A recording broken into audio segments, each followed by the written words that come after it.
El asunto que nos ocupa en el último módulo de nuestro curso virtual es la perspectiva de ver a la economía ecológica como ciencia posnormal. El módulo se iniciará con una breve contextualización sobre la sociedad del riesgo asociada a la época moderna y la discusión sobre el optimismo tecnológico y la toma de decisiones en condiciones de información incompleta e irreversibilidad.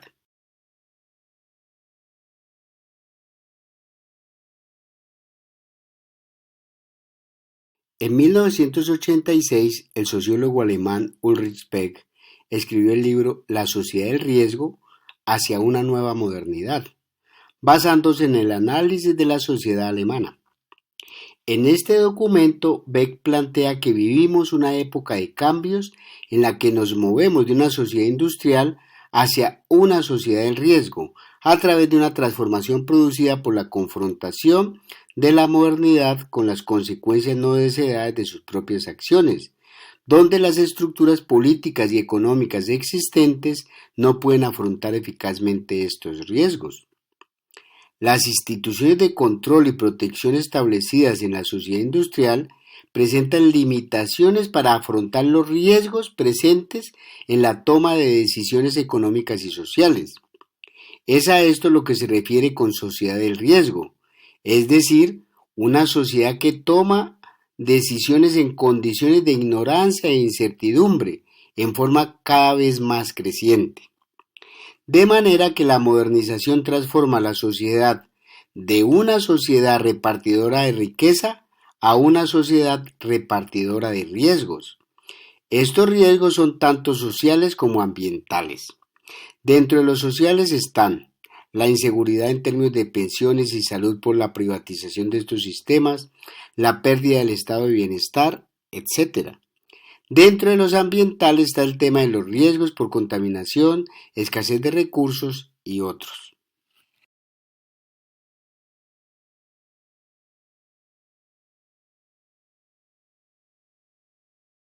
Buena parte de esta problemática está creada por el optimismo tecnológico y la toma de decisiones en condiciones de irreversibilidad. Esto por dos razones que se complementan. Por un lado, las crecientes posibilidades innovadoras de la ciencia parecen estar sobrepasando su capacidad para predecir las consecuencias de sus aplicaciones y por otro lado, al mismo tiempo, el alto nivel de intervención del ser humano en la naturaleza ha aumentado el riesgo de sus efectos perjudiciales, haciendo que estos sean cada vez más graves y a una escala mundial. Los riesgos de la sociedad de antes, hasta cierto punto, eran personales y locales, pero en la sociedad moderna los riesgos que se toman son globales. Lo otro que queda claro es que los actuales riesgos que mencionamos son productos de las decisiones humanas y no se generan por fuerzas naturales o demonios. Esta situación de riesgo está asociada a dos elementos adicionales: la irreversibilidad y el conocimiento imperfecto. Por un lado, hay efectos que resultan irreversibles y por otro, se toman decisiones sin saber mucho de las consecuencias de las mismas.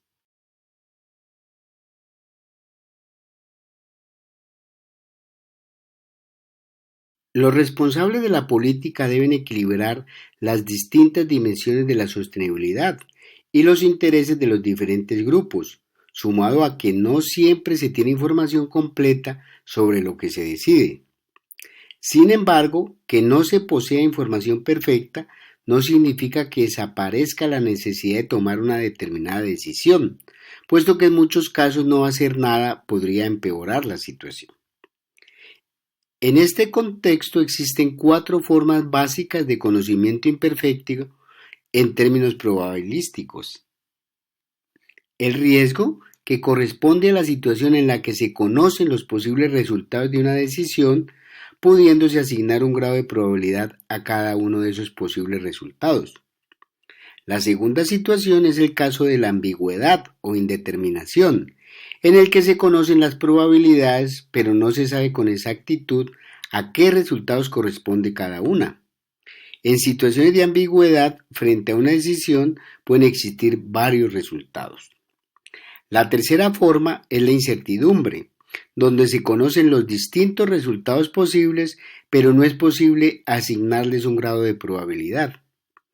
Y por último está la ignorancia científica, situación en la que no se conoce los posibles resultados y tampoco se pueden asignar grados de probabilidad a las ocurrencias de los mismos.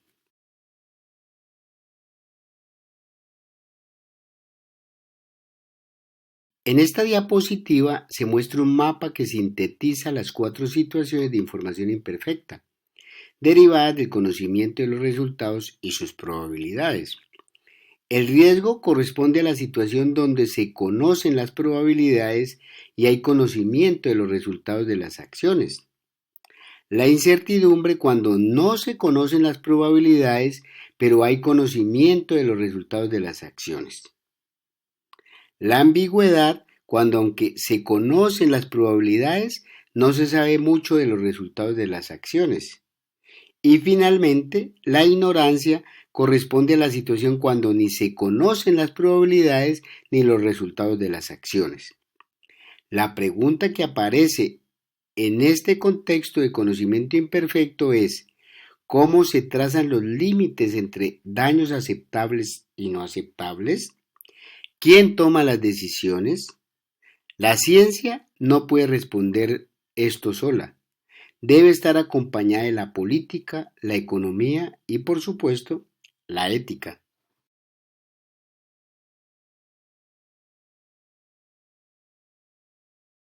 En el análisis económico tradicional para la toma de decisiones, basado en el análisis costo-beneficio, no se consideran estos elementos asociados a condiciones de información incompleta, relacionados con efectos ambientales o en la salud de algunas decisiones o proyectos.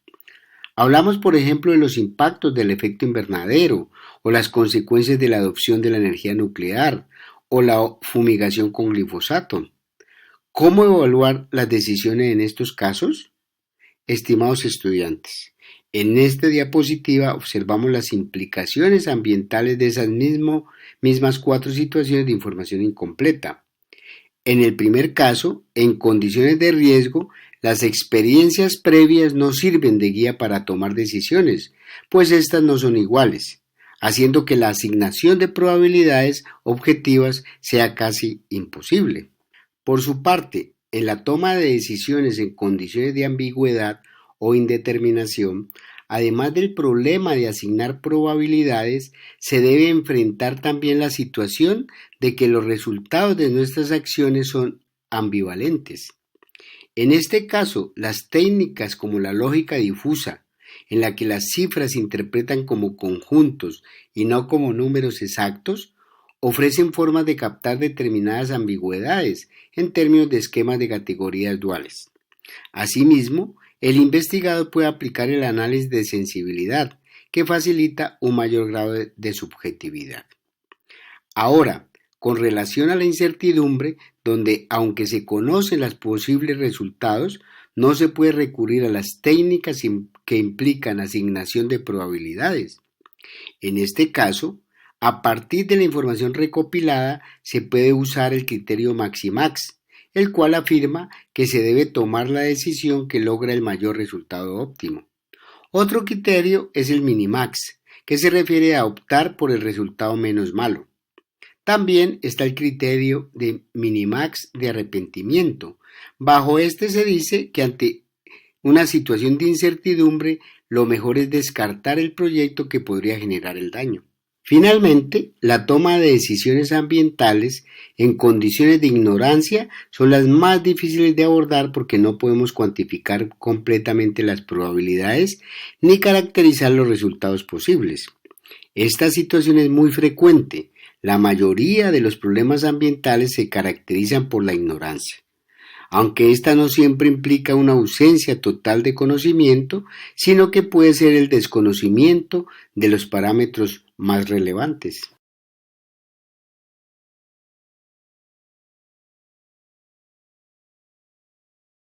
En la mayor parte de las situaciones con información incompleta, la economía ecológica, como fundamento rector de su política ambiental, recomienda usar el principio de precaución.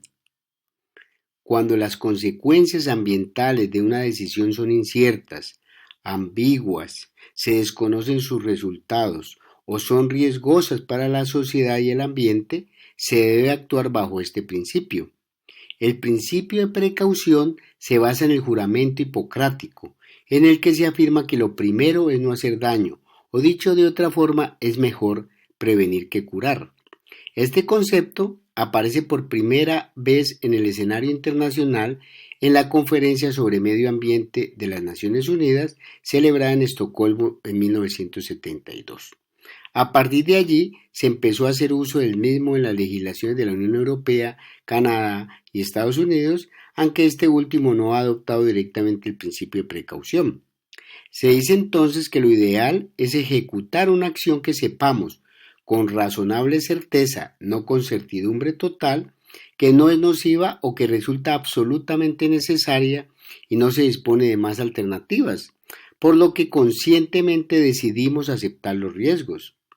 Aunque siempre se ha decidido en condiciones de incertidumbre, puesto que la ciencia no prueba nada definitivamente, son las condiciones nuevas de la sociedad del riesgo las que hacen que sea necesario el uso creciente del principio de precaución.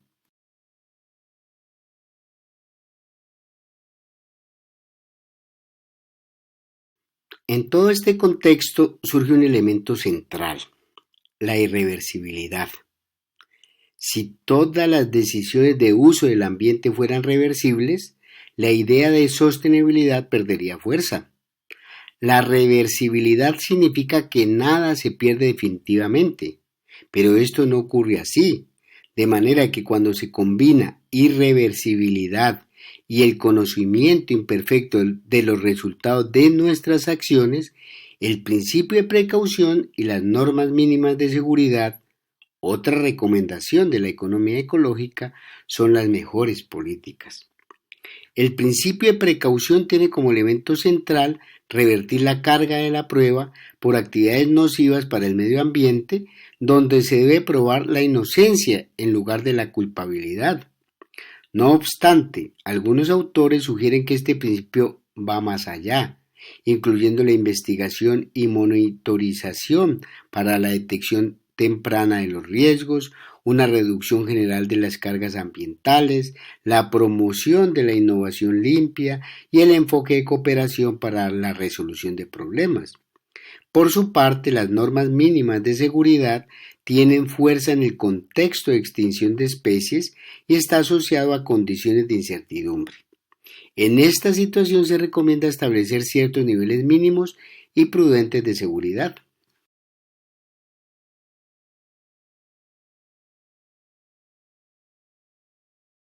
La discusión sobre estos temas de las fronteras del riesgo asociadas al desarrollo tecnológico nos lleva a reflexionar sobre varias preguntas.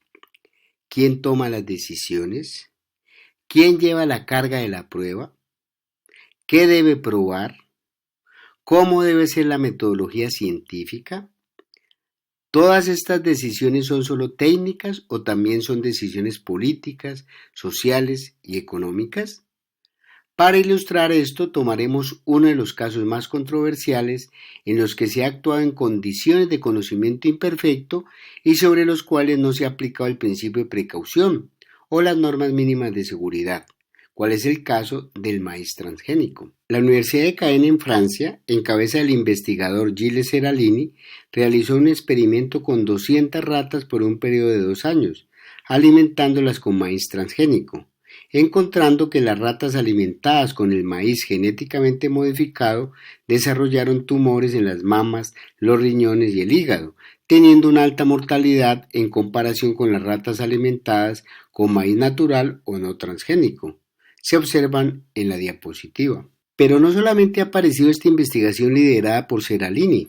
Por ejemplo, en el caso del maíz BT, comercializado desde 1990, este maíz posee el gen de una bacteria usada como pesticida y que recibe el nombre de toxina BT. Sin embargo, las empresas de biotecnología siempre habían insistido en que la toxina BT no interactuaba con las paredes intestinales de los mamíferos ni de los seres humanos. Los investigadores de la Universidad de Quebec, tras un estudio realizado en mujeres y bebés, descubrieron la presencia de esta toxina en la sangre. El 80% de las mujeres embarazadas evaluadas tenían esta toxina, al igual que el 67% de las no embarazadas. Los investigadores concluyeron que la presencia de la toxina se debe al consumo directo de alimentos y bebidas que contienen jarabe de maíz o el consumo de animales alimentados con maíz transgénico. Otro caso es el del glifosato, principal componente de los herbicidas comerciales más comunes. En 2011, un estudio realizado en Alemania reveló una alta contaminación por glifosato en todas las muestras de orina realizadas en Berlín, encontrando niveles desde 5 a 20 veces por encima del límite legal para el agua potable. Es importante resaltar que los examinados eran de la población urbana, es decir, que ninguno tuvo contacto directo con la agricultura.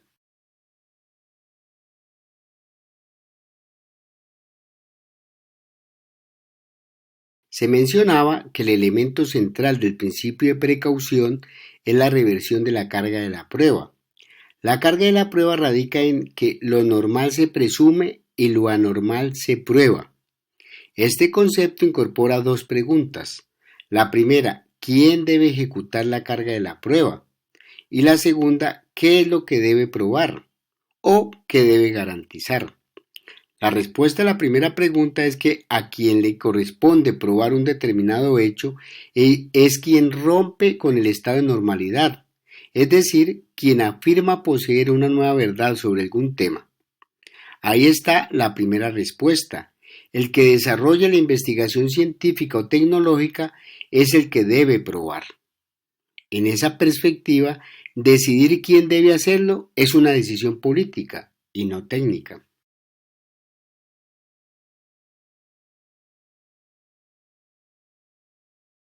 La segunda pregunta a resolver es, ¿qué se debe probar? ¿La inocencia o la culpabilidad? Respecto a esto surgen dos opciones. Probar la inocencia, es decir, probar que no hay daño en la salud o un efecto sobre el ambiente en un 100%. Frente a esta opción, se considera en general que resulta muy costosa y difícil. En el caso del maíz transgénico, por ejemplo, la investigación de Seralini prueba que esto no es verdad, o sea que el maíz transgénico no es inocente, hace daño. La segunda opción es en la que se debe probar la culpabilidad. Esta es la opción que toman Monsanto y compañía y en general lo tradicional. Es decir, se hacen unas pruebas y se demuestra que en esas pruebas no se genera daño, o sea, no hay evidencia del daño. Nuevamente, decidir qué se debe probar es una decisión política. Por su parte, el principio de precaución considera que la metodología científica debe optar por la opción A, o sea, la de probar la inocencia.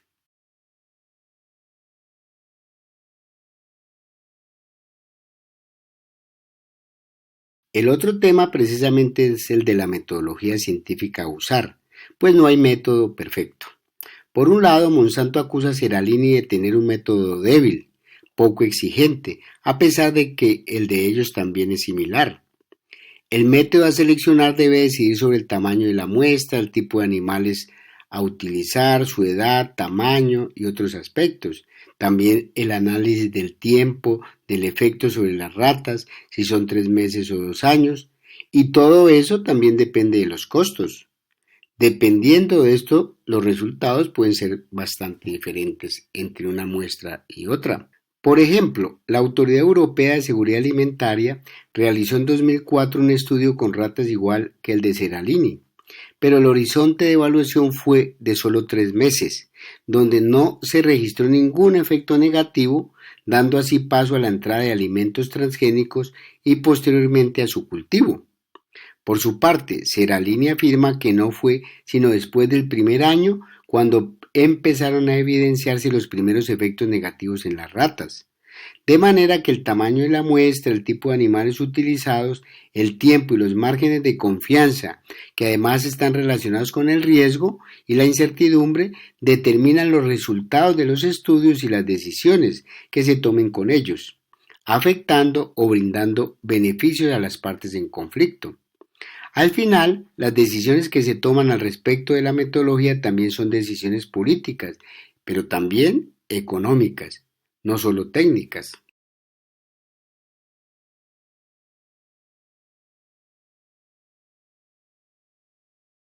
Además de los transgénicos, existen muchas otras situaciones donde se toman decisiones en condiciones de incertidumbre y que representan grandes riesgos para la salud humana y el medio ambiente. Dentro de estas destacamos la energía nuclear, la nanotecnología, los agroquímicos, donde se destaca el glifosato, el fracking para la extracción de petróleo, entre otras.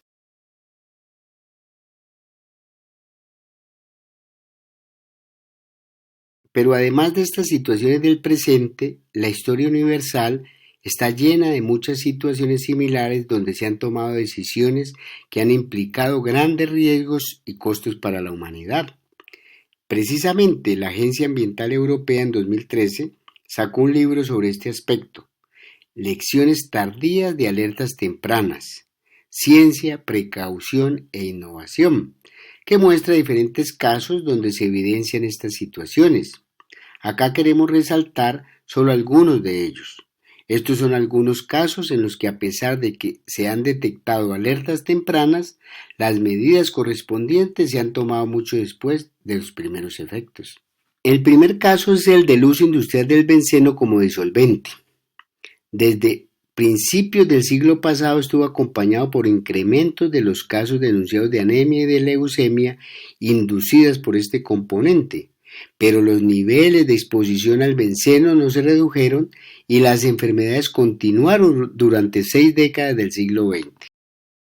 El segundo caso es el del estrógeno sintético o dietilbestrol, usado como medicamento para prevenir el aborto espontáneo. No solo se comprobó como ineficaz, sino que afectaba al feto, causando posteriormente cáncer vaginal en las niñas. La ausencia de un esquema más cauteloso por parte de los científicos, los intereses económicos de los productores y la respuesta tardía de los legisladores contribuyó a una exposición innecesaria de millones de madres. El tercer caso son las consecuencias para la salud del hombre y los animales derivada del uso de antibióticos como medicina veterinaria y factor de crecimiento, ignorando recomendaciones de los comités científicos incluso para establecer adecuados sistemas de vigilancia. Por otro lado, están los bifenilos policlorados, los cuales empezaron usándose masivamente en transformadores y otros usos, necesitándose varias décadas para que sus efectos sobre la salud y los ecosistemas se tomaran en serio. El uso del DES o dietilbestrol como factor de crecimiento para el ganado bovino, ovino o aves se cuestionó por su posible efecto sobre la salud humana. Los argumentos giraron en torno a que era cancerígeno y causaba posibles anomalías en el crecimiento, desarrollo sexual y la pubertad. Diversos comités de la Unión Europea realizaron evaluaciones convencionales, obviando aspectos como factores de interrelación, mal uso, efectos sobre la fauna. Sin embargo, la Unión Europea prohibió el DES a pesar de la posición de los diferentes comités. El MTBE o etermetilterbutil fue seleccionado como agente antidetonante para reemplazar al plomo.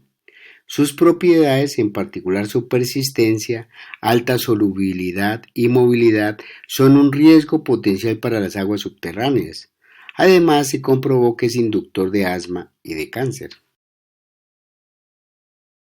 Por su parte, el tributiltin, antiadherente que empezó a usarse para evitar depósitos y colmatación en instalaciones marinas al final de los 60 y en los 70, se descubrió posteriormente que causaba imposex en moluscos, que es el desarrollo de formaciones propias de los machos en las hembras. Las acciones tomadas fueron retrospectivas y no de cautela. Las restricciones solo tuvieron lugar después de que los impactos estuvieron muy documentados. Finalmente está el caso de los asbestos, cuyos peligros de trabajar con este componente fueron identificados en 1898. Sin embargo, no fue sino hasta 1931 que establecieron las primeras medidas. Posteriormente, en 1969 se tomaron nuevas regulaciones, pero estas no contemplaron los peligros de cáncer de mesotelioma y pulmones. Finalmente, en los 80s y 90s se prohibió en algunos países. En ninguno de estos casos se usó el principio de precaución.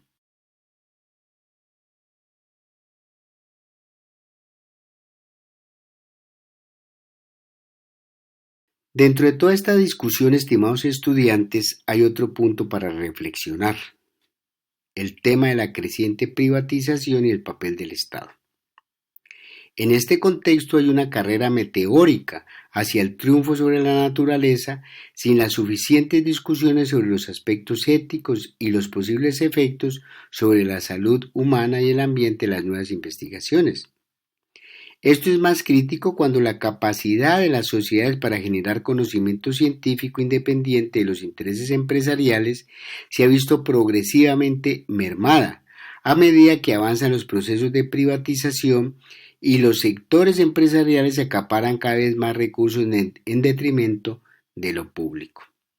Esta situación debilita el necesario control social, político y ético del avance del conocimiento humano, por lo que surgen algunas inquietudes. ¿Cuáles son las instituciones del Estado que controlan estas actividades? ¿Cuál es la capacidad técnica de estas instituciones?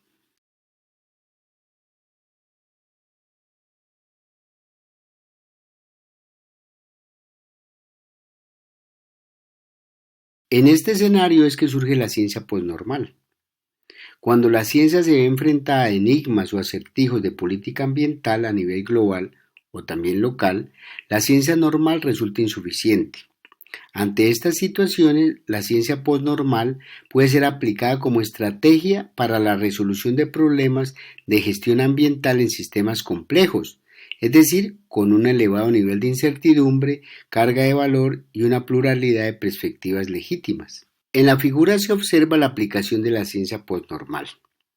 En el eje de las abscisas encontramos los niveles de incertidumbre que caracterizan una decisión y en el eje de las ordenadas los niveles de riesgo. Cuando el riesgo en las decisiones y la incertidumbre son reducidos, se considera que es factible el uso de la ciencia normal. Cuando se incrementan la incertidumbre y de igual manera lo que la sociedad pone en riesgo en la toma de decisiones, la aplicación de técnicas de rutina resulta innecesaria e insuficiente, ya que en la consultoría profesional y la negociación permite decidir con juicios de valor o con habilidades. Pero cuando las incertidumbres son muy elevadas y lo que se pone en riesgo por parte de la sociedad es muy alto, las decisiones corresponden a la ciencia posnormal, donde no solo se basa en el conocimiento científico, sino en las perspectivas de los actores afectados por un problema en concreto, de manera que se convierte en una decisión social. Esta es la perspectiva que propone la economía ecológica para estas situaciones.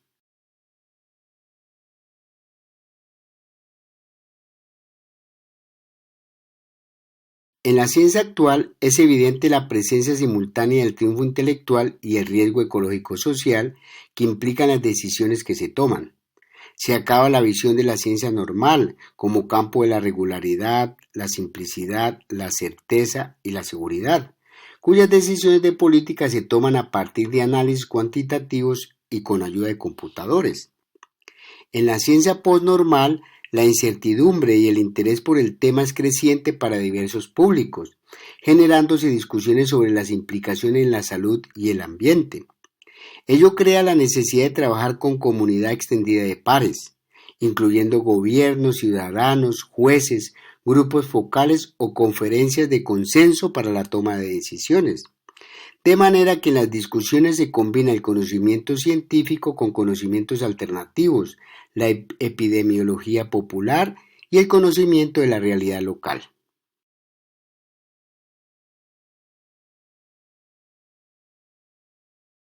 Estimados estudiantes, con este módulo acabamos el curso de Economía Ecológica.